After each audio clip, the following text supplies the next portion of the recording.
On July 8, 2014, after a plane crash, two 16-year-old girls identified as Charlotte went to heaven in the day of the crash. A 16-year-old girl identified as Andrews Haley Fairchild was in serious condition as of the 8th of July 2014 at 13:10 after she underwent surgery to her two shattered broken arms and moderate burns on her elbow. She was in a lot of pain and a broken elbow, burns all over her body, and broke her feet. She was in so much pain because her elbow were broken and had blisters on her elbow. The only one in serious condition is a 16-year-old girl identified as Andrews Haley Fairchild.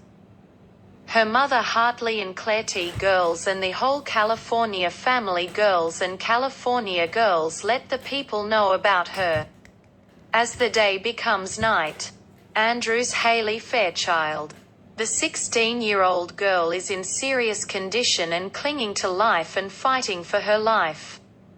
During the plane crash day on the night of the 8th of July 2014, she was in tears. Her mother Hartley holds her hands and hugged her and kissed her and stayed by her side and hold her hands very tight. She was holding her hands as she and her slept. Her condition worsens.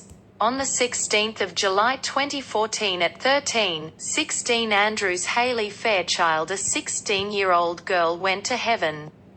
She was in tears on the last hour of her life. Hartley and Claire T. Girls and her California family Girls and California Girls kissed her for the last time. Her body was taken to a cemetery in Los Angeles and the body has put in the cemetery. A day later, her mother Hartley and Claire T. Girls and California family Girls and California Girls went to celebrate the life of 16-year-old girl identified as Andrews Haley Fairchild. While Andrews Haley Fairchild was in surgery, Hartley and Claire T. Girls and California Girls hold each other's hands and had a small prayer for her. After she finished surgery, she was put in serious condition but awake and talking.